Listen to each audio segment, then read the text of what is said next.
ಧೀಂ ಧೂಂ ಧನ ಧೀಂ ಧನ ಧೀಂ ಧೂಂ ಧನ ಧೀಂ ಧನ. ಸಂತ ತುಕಾರಾಮರಿದ್ದರು. ತುಕಾರ ಅವರು ಸುಮ್ಮನೆ ಅಭಂಗ ಹಾಡ್ಕೋಂತ ಹೋಗ್ತಿದ್ರು. ಏನು ದುಡ್ಡು ಗಳಿಸಿರಲಿಲ್ಲ, ಸುಮ್ಮನೆ ಹಾಡ್ತಿದ್ರು. ಅಭಂಗ ಯಾವ ಮಾತು ಹೇಳಿದ್ರೆ ಭಂಗ ಬರೋದಿಲ್ಲ, ಅದು ಅಭಂಗ. ಅದು ಯಾವ ಮಾತಿಗೆ ಭಂಗ ಇಲ್ಲ, ನಾಶ ಇಲ್ಲ, ಅದು ಅಭಂಗ. ಅದು ಅಭಂಗ ಹಾಡ್ಕೊಂತ ಹೋಗ್ತಿದ್ರಲ್ಲ, ತುಕಾರಾಮರಿಗೆ ರಾಜನಿಗೆ ಅನ್ನಿಸ್ತಂತ, ಮಹಾರಾಷ್ಟ್ರದ ರಾಜನಿಗೆ ಅನ್ನಿಸ್ತು, ಏನಿದು ಹಾಡ್ಕೊಂತ ಹೋಗ್ತೈತಿ, ಪಾಪ ಏನಾರ ಗುಡಿಸಲ್ನಾಗಿರ್ತೈತಿ, ಏನಾರ ಒಂದಿಷ್ಟು ಕೊಟ್ಟು ಬರ್ಬೇಕಂತ ತಿಳ್ಕೊಂಡು ಒಂದು ತಾಟ್ನೊಳಗೆ ತನ್ನ ಸೇವಕರನ್ನ ಕಳಿಸಿ ಒಂದಿಷ್ಟು ಸಂಪತ್ತು ತಂದು ಕೊಟ್ಟ. ಆವಾಗ ತುಕಾರಾಮ ಕೇಳಿದೆ, ಏನಿದು ಅಂತ. ಇಲ್ಲ, ಸಂಪತ್ತು ಕಳಿಸ್ಯಾರ ನಮ್ಮ ಮಹಾರಾಜರು. ಎದ್ರ ಸಲುವಾಗಿ ಕಳಿಸ್ಯಾರ? ನಿಮ್ಮ ಸಲುವಾಗಿ ಕಳಿಸ್ಯಾರ. ಅಲ್ಲ, ನನಗ್ಯಾಕೆ ಕಳಿಸ್ಯಾರ ಅವರು? ಇಲ್ಲ, ನೀವು ಸುಮ್ಮನೆ ಹಾಡ್ಕೊಂತ ಹೋಗ್ತೀರಿ, ಬಡತನ ಐತೆ ಅಂತ ತಿಳ್ಕೊಂಡು ಕೊಟ್ಟು ಕಳಿಸ್ಯಾರ. ಅಲ್ಲ, ನಿಮ್ಮ ಮಹಾರಾಜಗ ನಾ ಬಡವಂತ ಹೇಳ್ದವ್ರು ಯಾರು? ನಿಮ್ಮ ಮಹಾರಾಜಗ ನಾ ಬಡವಂತ ಹೇಳ್ದವ್ರು ಯಾರು? ಸಂಪತ್ತು ಕೊಟ್ಟು ನಿಮ್ಮ ಮಹಾರಾಜನಿಗೆ ಹೇಳಿ ಬಾ. ಯಾವ ನಿಮ್ಮ ಮಹಾರಾಜ ಪಂಢರಪುರದ ವಿಠ್ಠಲನ ಗರ್ಭಗುಡಿಯ ಮುಂದೆ ನಿಂತು ನನಗೆ ಸಂಪತ್ತು ಕೊಡು, ಸಾಮ್ರಾಜ್ಯ ಕೊಡು, ನನಗೆ ಸಾಮ್ರಾಜ್ಯ ಕೊಡು, ಸಂಪತ್ತು ಕೊಡು ಅಂತ ಯಾವ ಪಂಢರಪುರದ ವಿಠ್ಠಲನ ಗರ್ಭಗುಡಿಯ ಮುಂದೆ ನಿಂತು ಕೇಳ್ತಾನಲ್ಲ, ಆ ಪಂಢರಪುರದ ವಿಠಲನೇ ನನ್ನ ಹೃದಯ ಗರ್ಭಗುಡಿಯೊಳಗಿರುವಾಗ ನಾನೇಕೆ ಬಡವನಿಲ್ಲ? ನಾ ಯಾಕೆ ಬಡವಾಗ್ತೀನಿ ಹೇಳು? ಯಾರೂ ಬಡವರಿಲ್ಲ. ನಮ್ಮ ಭಾವದ ಕೊರತಿದ್ದಕ್ಕೆ ಬಡತನ ಬಂದೈತಷ್ಟು. ಪೃಥಿವ್ಯಾಂ ತ್ರೀಣಿ ರತ್ನಾನಿ ಜಲಂ ಅನ್ನಂ ಸುಭಾಷಿತಂ. ಏನು ಅನ್ನ ಸಂಪತ್ತು, ನೀರು ಸಂಪತ್ತು. ಹೋಗ್ತಿರಿ, ನಾಳೆ ಇನ್ನೊಂದು ಕ್ಷಣಕ್ಕೆ ಪ್ರಾಣ ಪಕ್ಷಿ ಹಾರಿ ಹೋಗ್ತೈತಿ. ಹೋಗಾಗ ಏನಂತಾರೆ? ಒಂದು ತೊಲಿ ಬಂಗಾರ ಇಡ್ರಿ ಬಾಯಾಗಂತಾರೆ. ಏನು ಒಂದು ಗುಟಕ್ಕೆ ನೀರು ಹಾಕ್ರಿ ಅಂತಾರೆ, ಒಂದೆರಡು ಶಿವನುಡಿ ಹೇಳ್ರಿ ಅಂತಾರೆ. ಅಂದ್ರೆ ನಿನ್ನ ಪ್ರಾಣ ಪಕ್ಷಿ ಹಾರಿ ಹೋಗುವಾಗ ನೀನು ಗಳಿಸಿದ ಸಂಪತ್ತು ಬರಲಿಲ್ಲ, ಒಂದು ಹನಿ ನೀರು ನಿನ್ನ ಜೊತೆಗೆ ಬಂದಿತ್ತಷ್ಟೆ. ನೀರು ಸಂಪತ್ತು, ಅನ್ನ ಸಂಪತ್ತು, ಒಳ್ಳೆಯ ಮಾತುಗಳ ಸಂಪತ್ತು. ಮಾತು ಸಂಪತ್ತಿ ಜಗತ್ತಿನೊಳಗಲ್ಲೇನೆ. ಶರಣರು ಕಲ್ಯಾಣ ಕಟ್ಟಿದ್ರು. ಯಾವುದರಿಂದ ಕಟ್ಟಿದ್ರು? ಏನೂ ಇಲ್ಲ. ಶರಣರು ಕಲ್ಯಾಣ ಎದರಿಂದ? ಅವ್ರು ಏನು ನಿಮಗೆ ರೇಷನ್ ಫ್ರೀ ಕೊಡ್ತೀವಿ, ಆಶ್ರಯ ಮನೆ ಕಟ್ಟಿ ಕೊಡ್ತೀವಿ ಅಂತ ಕಲ್ಯಾಣ ಕಟ್ಟಿದ್ರೇನು? ಏನೂ ಇಲ್ಲ. ಯಾರು ಎದುರಿಗೆ ಕಾಣ್ತಾರೋ ವೈರಿನೇ ಇರಲಿ, ಕಂಡವನಿಗೆಲ್ಲ ಎರಡು ಶಬ್ದ ಶರಣು ಶರಣಾರ್ಥಿ ಅನ್ನುವ ಎರಡು ಶಬ್ದ ಕಲ್ಯಾಣವನ್ನೇ ಕಟ್ಟಿಬಿಟ್ಟಿತ್ತಲ್ಲ ಅಷ್ಟೆ. ಎರಡು ಮಾತು ಕಲ್ಯಾಣ ನಿರ್ಮಾಣ ಆಗಿತ್ತು. ಮಾತು ಕಲ್ಯಾಣ. ಈಗ ಸಂಸಾರ ಕೆಟ್ಟಿರ್ತೈತಿ. ಎದಕ್ಕೆ ಕೆಟ್ಟಿರ್ತೈತಿ ಅಂದ್ರೆ, ಮಾತು ಕೆಟ್ಟತು ಅಂದ್ರೆ ಸಂಸಾರ ಕೆಡ್ತೈತಿ ಅಷ್ಟೆ. ಮಾತು ಕೆಟ್ಟತು ಅಂದ್ರೆ ಸಂಸಾರ ಕೆಡ್ತೈತಿ. ಮಾತು ಚಲೋ ಇತ್ತು ಅಂದ್ರೆ ಸಂಸಾರ ತಾನೇ ಚಲೋ ಇರ್ತೈತಿ. ಪಾಪಿಗೆ ಅವು ಹೆಣ್ಮಕ್ಳು ಅದಾರ, ತಾಯಂದಿರದಾರ, ಇಷ್ಟು ದಿವಸ ಮಾಡ್ಕೊತ ಬಂದಾರ ಅವರು. ಅವ್ರಿಗೇನು ನೀವು ಒಂದು ದಿವಸರ ಸಂಡೇ ಐತಿ ನೀವು ಅಡುಗೆ ಮಾಡೋದು ಬಿಡ್ರಿ ಅಂದಿರ, ಸ್ಯಾಟರ್ಡೇ ಐತಿ ಹಾಫ್ ಡೇ ರೆಸ್ಟ್ ತೊಗೊಳ್ರಿ ಅಂದಿರಿ. ಏನು ಮತ್ತೆ ನಿಮಗೆ ಸೂಟಿ ಇದ್ದಾಗ ಜಾಸ್ತಿ ಕೆಲಸ ಅವ್ರು ಮಿನ್ನ ಮಾಡಿ ಹಾಕ್ಬೇಕು. ಮತ್ತು ಅವ್ರು ಏನು ಇಷ್ಟು ವರ್ಷ ನಾವು ಎಲ್ಲೋ ಹೋಗಿ ಅವರು ರಾಷ್ಟ್ರಪತಿಗಳ ಮುಂದೆ ಒಂದು ಪ್ರಶಸ್ತಿ ತಗೊತಾರಲ್ಲ, ಅವರಷ್ಟೇ ಭಾರತ ರತ್ನ ಅಲ್ಲ. ನಂದೊಂದು ಸಂಸಾರ ಚಂದ ನಡಿಬೇಕು ಅಂತ ತಿಳ್ಕೊಂಡು, ನನ್ನ ಮಕ್ಕಳು ಓದಬೇಕು, ನನ್ನ ಗಂಡ ಊರಾಗೊಂದು ಹೆಸರು ಮಾಡಬೇಕು, ನಾವು ಇನ್ನೊಬ್ಬರ ಮನೆ ಮುಂದೆ ಕೈ ಒಡ್ಡಬಾರ್ದು, ನಮ್ಮದೊಂದು ಸುಂದರ ಸಂಸಾರ ಕಟ್ಟಬೇಕು ಅಂತ ನೂರಾರು ಕಷ್ಟಗಳನ್ನು ತಾಳಿಯೂ ಸಹಿತ ಇನ್ನೊಬ್ಬರಿಗೆ ಹೇಳದೆ ಸದಾ ದುಡಿಯುವ ಈ ದೇಶದ ತಾಯಂದಿರು ಭಾರತ ರತ್ನಗಳೇ. ಅವು ಸಹಿತ ಭಾರತ ರತ್ನ. ಯಾರು ಭಾರಾಗಿಲ್ಲ, ಯಾರು ಭಾರತ ರತ್ನ ಯಾರು ಭಾರತೀಯರು ಅಂದ್ರೆ, ಯಾರು ಈ ಭಾರತಕ್ಕೆ ಭಾರಾಗಿಲ್ಲ ಅವರೇ ಭಾರತೀಯರಷ್ಟೇ. ದುಡಿತಾರೆ ಇಲ್ಲ ಅವರು ಪಾಪ. ಅವು ಇಷ್ಟು ದುಡಿತಾವಲ್ಲ, ಒಮ್ಮೆ ಅನ್ಬೇಕು ನೀವು, ನಿಮಗೆ ಎದಕ್ಕೆ ಸಿಟ್ಟು ಬರ್ತೈತಿ ಗಂಡು ಮಕ್ಕಳಿಗೆ ಅಂದ್ರೆ, ಒಟ್ಟ ಇಷ್ಟು ದುಡಿತೀವಿ ನೋಡ್ರಿ ಹಂಗೆ ಅನ್ನೋದಿಲ್ಲ. ಇನ್ನೂ ಒಂದು ಚಂದ, ಅದು ದುಡ್ದಂಗೆ ದುಡಿತೀವಿ. ಏನದು? ಅದು ದುಡ್ದಂಗೆ ದುಡಿತೀವಿ. ಒಂದು ಫೋನ್ ಹಚ್ಚಿ ಕೇಳಿಲ್ಲ ನಮಗೆ ಮಧ್ಯಾಹ್ನ ಊಟಕ್ಕೆ ಬರ್ತಾರೆ ನಾನು, ಹೌದಲ್ಲ? ಅಲ್ಲ, ಪಾಪ ಆಕಿ ಹೆಣ್ಮಗಳು ಇಷ್ಟು ವರ್ಷ ದುಡ್ಯಾಕತ್ತಾಳೆ, ನೀವು ಒಮ್ಮೆರೆ ಹಚ್ಚಿ ನಾ ಬರೋದು ಲೇಟ್ ಆಕೈತಿ, ನೀವು ಉಂಡಿ ಇಲ್ಲ ಅಂತ ನೀ ಕೇಳ್ಬೇಕು ನೋಡೋಣ. ಕೇಳಿ ಏನು ನೀನು ಕೇಳಿಲ್ಲ. ಒಬ್ಬನಿಗೆ ಸಮಸ್ಯೆ ಆಯ್ತು, ಭಾಳ ಸಮಸ್ಯೆ ಆಯ್ತು. ಒಬ್ಬ ಜ್ಯೋತಿಷ್ಯ ಹತ್ರ ಭಾಳ ಸಮಸ್ಯೆ ಆಗೈತೆ ರೀ ಮನ್ಯಾಗ. ಏನು ಸಮಸ್ಯೆ ಆಗೈತಿ? ಒಟ್ಟ ನಮ್ಮ ಮನೆಯವ್ರಿಗೆ ನಮಗೆ ಹೊಂದಿಕಿಲ್ಲ. ಅಲ್ಲಿ ಏನು ಸಮಸ್ಯೆ ಹೊಂದಿಕಿಲ್ಲ ಅಂದ್ರೆ ಏನಾಗೈತಿ, ಅವ್ರು ಏನು ಅಡುಗೆ ಮಾಡ್ತಾರೆ ಒಟ್ಟು ಸ್ವಾದ ಇಲ್ಲ ಅದ್ರಾಗ ನನಗೆ. ಅಲ್ಲೋ ಜ್ಯೋತಿಷ್ಯದಾಗ ಏನರ ಹೇಳ್ಬೋದು, ನಿನ್ನ ಸಮಸ್ಯೆನೂ ನಮ್ಮ ಮನೆಗೂ ಐತಿದ್ದು ಸಮಸ್ಯೆ ಅಂದ, ಸೇಮ್ ಪ್ರಾಬ್ಲಮ್. ಅಲ್ಲಿ ನಮ್ಮ ಮನೆಗೂ ಹಿಂಗಾಯ್ತು. ಇದಕ್ಕೆ ಜ್ಯೋತಿಷ್ಯದಾಗ ಏನು ಹೇಳಕ್ಕೆ ಬರೋದಿಲ್ಲ ಅಂದ್ರೆ ಅವ್ರ ಜ್ಯೋತಿಷ್ ಅಲ್ರಿ, ಮತ್ತು ಏನು ಹೇಳ್ಬೇಕು ಇದಕ್ಕೆ, ಒಟ್ಟು ಅವ್ರು ಏನು ಸ್ವಾದನ ಇರೋದಿಲ್ಲ ಅದ್ರಾಗ. ಏನು ಮಾಡ್ಬೇಕು ತಮ್ಮ, ಇದಕ್ಕೇನೂ ಇಲ್ಲ, ಜ್ಯೋತಿಷ್ಯದಾಗಂತೂ ಇದು ಕೂತ್ರಿಲ್ಲ, ನೀ ಎಷ್ಟು ಪಗಡಿ ಅವೇನು ಹಾಡ್ತಿರ್ಲಿ ಎಲ್ಲ ಹಾಕಿ ನೋಡಿದ್ರು ಏನೂ ಉತ್ತರ ಇಲ್ಲ, ಇದಕ್ಕೆ ಇರೋದು ಒಂದೇ ಉತ್ತರ ಏನಂದ್ರೆ ಅವ್ರು ಹೆಂಗಾರ ಮಾಡಲಿ ಭಾಳ ರುಚಿಯಾಗೈತೆ ಅಂತ ಹೇಳ್ಬೇಕು ಅಟ್ಟ, ಇದನ್ನು ಬಿಟ್ಟರೆ ಬೇರೆ ಉತ್ತರ ಇಲ್ಲ. ಅವ್ರು ಏನಾರ ಕುದಿಸ್ಲಿ ಹೇಳ್ಬೇಕು ಚಂದ ಭಾಳ ರುಚಿಯಾಗೈತೆ ಅಂತ ಹೇಳ್ಬೇಕು. ಇದು ತಲೆಯಾಗಿತ್ತ ಅದ ಇಟ್ಕೊಂಡು ಬಂತು ಮನೆಗೆ. ಅವ್ರು ಅವತ್ತು ಹೋಳಿಗೆ ನೀಡಿದ್ರು ಇದಕ್ಕೆ. ಉಂಡವನ ಒಂದು ತುತ್ತು ಉಂಡಂದ, ಇಂಥ ರುಚಿ ಹೋಳಿಗೆ ಎಂದೂ ಉಂಡಿಲ್ಲ ಅಂದ. ಕೊಟ್ಲು ಏಟೊಂದು 20 ವರ್ಷ ಮಾಡಿ ಹಾಕಿ ನೀವು ಒಮ್ಮೆ ರುಚಿ ಅಂದಿಲ್ಲ, ಇವತ್ತು ಮಗ್ಗಲ ಮನೆಯಕ್ಕೆ ಹೋಳಿಗೆ ಮಾಡಿ ಕೊಟ್ಟಿದ್ದಕ್ಕೆ ಎಷ್ಟು ರುಚಿ ಆತ.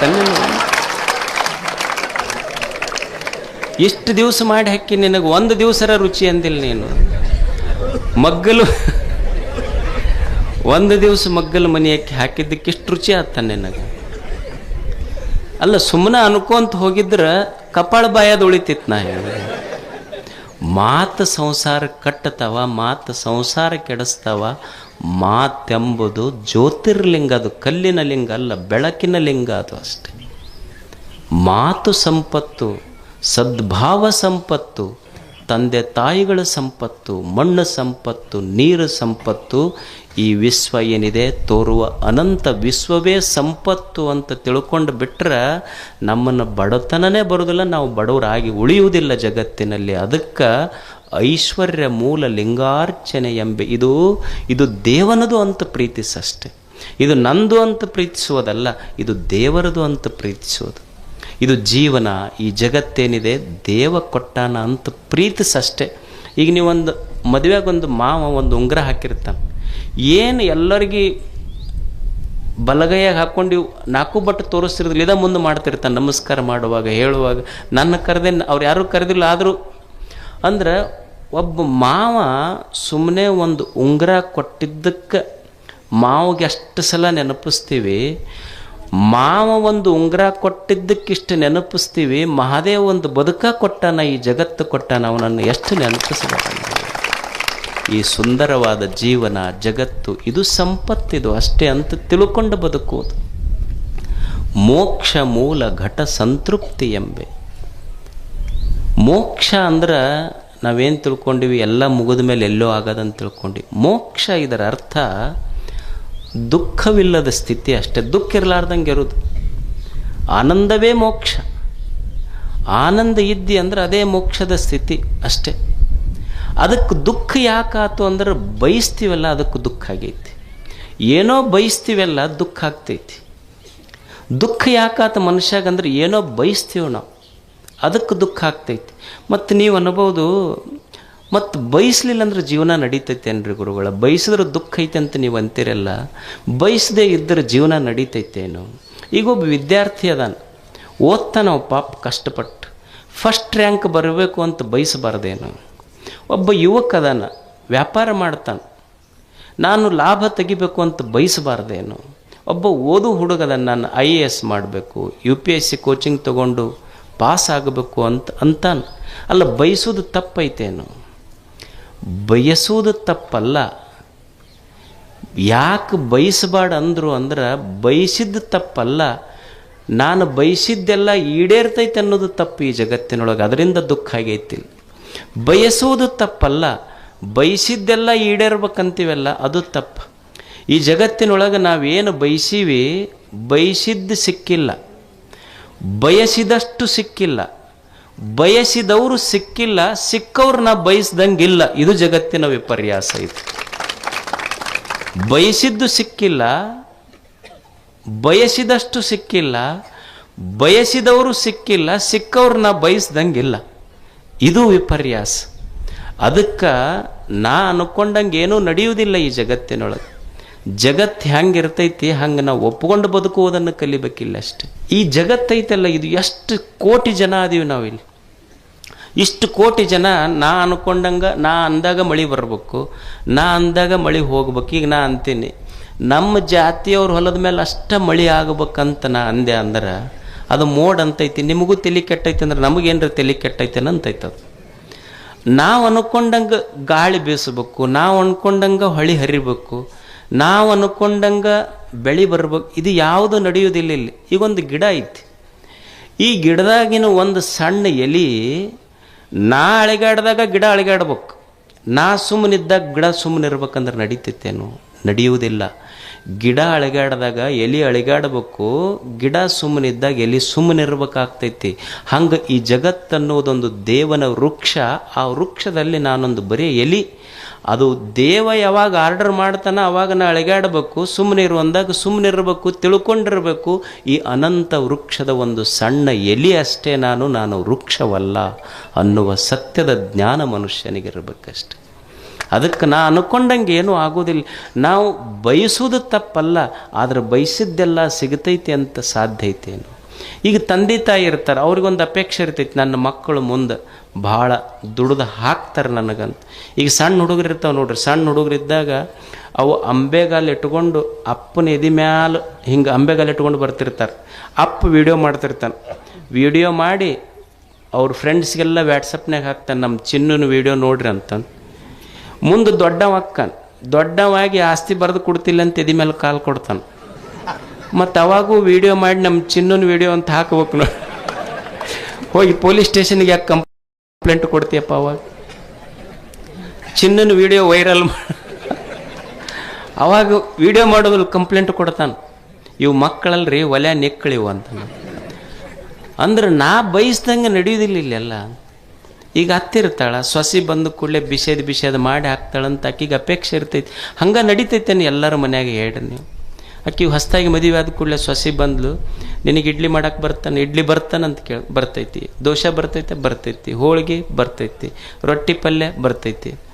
ಅವಾಗ ಹತ್ತಂದ್ಲಿ ಇದೆಲ್ಲ ಬರ್ತೈತೆ ನಿನಗೆ, ಇದು ಎಲ್ಲ ಬರ್ತೈತಿ, ಹೋಟೆಲ್ನಾಗ ಆರ್ಡರ್ ಕೊಟ್ಟು ಇದಕ್ಕಿಂತ ಜಾಸ್ತಿನೇ ಬರ್ತೈತೆ ಅಂದ್ರೆ ಅಪೇಕ್ಷೆ ಐತಿ.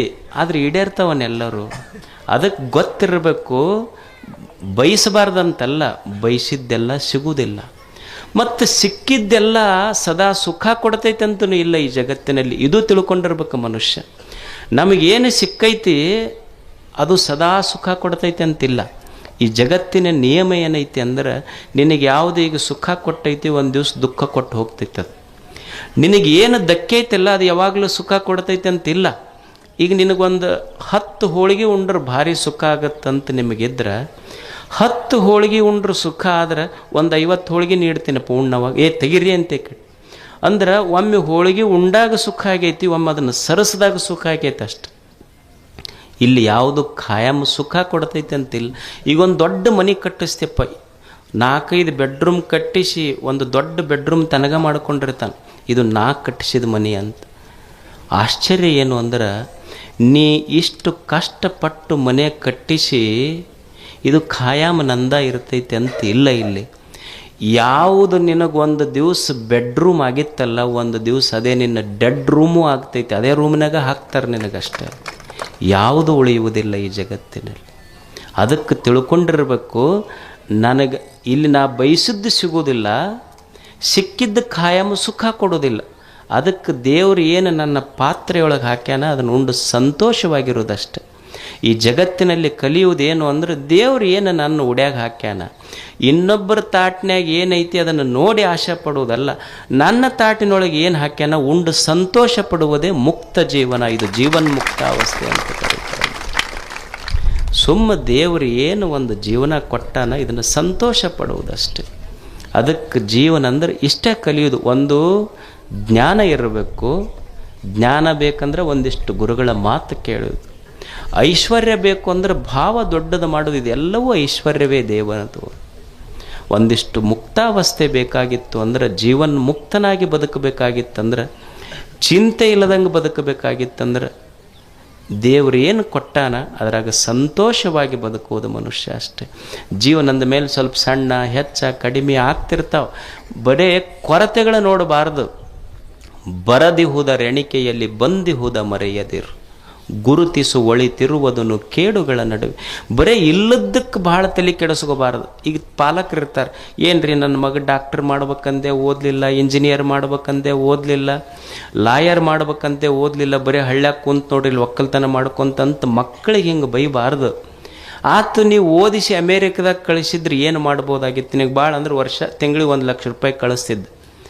ನಾವು ಹೆಂಗೆ ಜೀವನ ಕಟ್ಟೋದು ಅಂದ್ರೆ, ನನ್ನ ಮಗ ಓದಿ ಇಂಜಿನಿಯರ್ ಡಾಕ್ಟರ್ ಲಾಯರ್ ಆಗಿ ಅಮೇರಿಕಕ್ಕೆ ಹೋಗಲಿ ಅಂತ ಅಮೇರಿಕದಕ್ಕೆ ಕಳಿಸಿದ ತಂದೆ ಶ್ರೀಮಂತ ಅಂತಲ್ಲ. ರಾತ್ರಿ 9 ಆದ ಮೇಲೆ ಯಾವ ಮಗ ಬಂದು ನನ್ನ ಮಗ ಯಾವ ತಂದೆ ಜೊತೆಗೆ ರಾತ್ರಿ ಊಟ ತನ್ನ ಮಗ ಕುಂತು ಮಾಡ್ತಾನಲ್ಲ, ಆ ತಂದೆ ನಿಜವಾಗ್ಲೂ ಶ್ರೀಮಂತನೇ. ನನ್ನ ಮಗ ರಾತ್ರಿ ಊಟ ನನ್ನ ಜೊತೆಗೆ ಉಣ್ತಾನಲ್ಲ, ಉಣ್ಣುವಾಗ್ಯಪ್ಪ ಆರಾಮದಿಲ್ಲ ಅಂತ ಕೇಳ್ತಾನಲ್ಲ, ಇದಕ್ಕಿಂತ ದೊಡ್ಡದು ಏನು ಬೇಕು ಹೇಳಿ? ಏನೈತಿ ಅದನ್ನು ಒಪ್ಕೋ, ಇದ್ದಿದ್ದನ್ನು ಗೌರವಿಸು ಮೊದಲು. ಈಗ ನಮಗೊಂದು ಸಣ್ಣ ಬಿಳೆ ಕೂದಲು ಬರ್ತೈತಿ, ಒಂದು ಬಿಳೆ ಕೂದಲು ಬಂದ್ರೆ ಸಾಕು, ಹಂಗೆ ಆ ಕಡೆ ಈ ಕಡೆ ಕನ್ನಡಿಯಾಗ ನೋಡ್ತಿರ್ತೀವಿ ನಾವು, ಏನು ಅದನ್ನು ತೆಗೆದಿದ್ದು ಒಂದೇ ಬಂದೈತೆ, ಅದು ಇನ್ನೂ ಭಾಳ ಬಂದಿಲ್ಲ. ಒಂದೇ ಬಿಳೆ ಇಷ್ಟು ತಲೆ ತುಂಬ ದೇವ್ರ ಕರೆ ಕೂದಲ ಕೊಟ್ಟರು ನಮ್ಮ ಲಕ್ಷ ಅದ್ರ ಕಡೆ ಇಲ್ಲ, ಒಂದು ಬಿಳೆ ಕೂದಲ ಕಡೆ ಹೋಗ್ತಿರ್ತೈತಿ. ಅಲ್ಲಿ ಬಿಳೆ ಕೂದಲು ಬರಬಾರ್ದ ಹೆಂಗೆ? ಜೀವನದ ಮೇಲೆ ಮತ್ತು ವಯಸ್ಸಾದ ಮೇಲೆ ಬರೋದಲ್ಲ. ಈಗ ನೀವು ಊಟ ಮಾಡ್ತೀರಿ, ಊಟ ಮಾಡುವಾಗ ಮೊದಲು ರೊಟ್ಟಿ ಉಣ್ತೀರಿ, ಆಮೇಲೆ ಹೋಳಿಗೆ ಉಣ್ತೀರಿ, ಹುಗ್ಗಿ ಉಣ್ತೀರಿ, ಕೊನೆಗೆ ಏನು ಉಣ್ತೀರಿ? ಅನ್ನ ಉಣ್ತೀರಿ. ಅನ್ನ ಹೆಂಗಿರ್ತೈತೆ? ಅದು ಬೆಳಗಿರ್ತೈತಿ. ಅಂದ್ರೆ ನೀವು ಹೋದಾಗ ಅನ್ನ ಉಣ್ಣಾಕತ್ರು ಅಂದ್ರೆ ಊಟ ಮುಗ್ಯಾಕೆ ಬಂದೈತೆ ಅಂತ ತಿಳ್ಕೊಬೇಕು, ಮತ್ತು ತಲೆಯಾಗ ಬೆಳೆ ಕೂದಲು ಬಂದು ಅಂದ್ರೆ ಜೀವನ ಮುಗ್ಯಾಕೆ ಬಂದೈತೆ ಅಂತ ತಿಳ್ಕೊಬೇಕು. ಅಷ್ಟೇ, ಇದು ಜೀವನ, ಇದು ಅಷ್ಟೇ, ಇದು ಜೀವನ. ಇದು ಅದಕ್ಕೆ ಏನು ಇಲ್ಲದಕ್ಕೆ ನೀವು ಹಳ್ಳ್ಯಾಗ ಅನ್ನೋದಿಲ್ಲ, ಇಲ್ಲದ ಕೇಳಿ ಗಲ್ಲ ಬಡಿಸ್ಕೊಂಡ್ರೆ ಅನ್ನೋದಿಲ್ಲ. ಇಲ್ಲದ್ರ ಕಡೆ ತಲೆ ಕೆಡಿಸ್ಕೋಬೇಡ, ಏನು ದೇವರು ಕೊಟ್ಟನ ಅದನ್ನು ಆನಂದದಿಂದ ಅನುಭವಿಸು. ಇದು ಜೀವನ್ಮುಕ್ತ ಅವಸ್ಥೆ. ಇದು ಅದಕ್ಕೆ ಮನುಷ್ಯ ಈ ಪ್ರಪಂಚದೊಳಗೆ ಇರಬೇಕು, ಪರಮಾರ್ಥವನ್ನು ಬಿಟ್ಟಿರಬಾರ್ದು. ಅದು ಜೀವನ್ಮುಕ್ತಾವಸ್ಥೆ ಅನ್ನೋ ಮಾತು ಹೇಳಿ ಇಷ್ಟು ದೂರ ನಿಮ್ಮ ಹಿರಿಯರು ನಾನು ಒಲ್ಲೆ ಅಂದಿದ್ದೆ. ನಾನು ಪಾಪ ಅಲ್ಲಿಂದ ಒಂದು 4 ತಾಸು ಈ ಚಡ್ಚಣಕ್ಕೆ ಬರೋಕ್ಕೆ ಎಷ್ಟು ಟೈಮ್ ಬೇಕು, ಚಡ್ಚಣದಿಂದ ನಿಮ್ಮ ಊರಿಗೆ ಬರೋಕ್ಕೂ ಅಷ್ಟೇ ಟೈಮ್ ಹಿಡಿತೈತಿ. ಕೊಪ್ಪ ಟು ಚಡ್ಚಣ್ ಟು ಉಮ್ರಾಜ್ ಅಷ್ಟೇ ಹಿಡಿತೈತಿ. ಆದರೆ ನಿಮ್ಮೆಲ್ಲರ ಮನಸ್ಸು ನೋಡಿದ್ರೆ ದಣಿವು ಅನ್ನಿಸೋದಿಲ್ಲ. ಎಷ್ಟು ಖುಷಿ! ಏನು ದೇವರು ಬೇರೆ ಕಡೆ ಇಲ್ಲ, ಇಷ್ಟು ಕೆಸರಿನೊಳಗೂ ಕುಂತು 4 ಒಳ್ಳೆಯ ಮಾತುಗಳನ್ನು ಕೇಳುವ ಹಸನ್ ಮುಖಗಳದವಲ್ಲ, ಇದೆ ಅಲ್ಲೇ ಆ ಮುಖದೊಳಗೆ ದೇವರದನ್ನು ಬೇರೆ ಕಡೆ ಇಲ್ಲ ಇಲ್ಲಿ. ಮತ್ತು ನಿಮಗಿಷ್ಟು ಹೊಗಳ್ಕೊಂತಿದ್ರೆ ಸುಮ್ಮನೆ ಕೊಡ್ತೀರಿ, ಇಲ್ಲಾಂದ್ರೆ ಎದ್ದೆದ್ದು ಹೋಗೋರು ನೀವು ಅಷ್ಟೆ. ಏನು ಇಷ್ಟು ಸಂತೋಷವಾಗಿ ಪೂಜ್ಯರ ಮಾತುಗಳನ್ನು ಕೇಳಿದ್ರಿ, ನಮ್ಮ ಮಾತುಗಳನ್ನು ಕೇಳಿದ್ರಿ. ನಿಮಗೆಲ್ಲ ಒಳ್ಳೆಯದಾಗಲಿ, ಭಗವಂತ ಸದಾ ತಮಗೆ ಅನುಗ್ರಹ ಮಾಡಲಿ ಅಂತ ಹಾರೈಸಿ ನಮ್ಮ ಮಾತುಗಳನ್ನು ಮುಗಿಸ್ತಾರೆ. ದೀಂ ದೂಂ ದನ ದೀಂ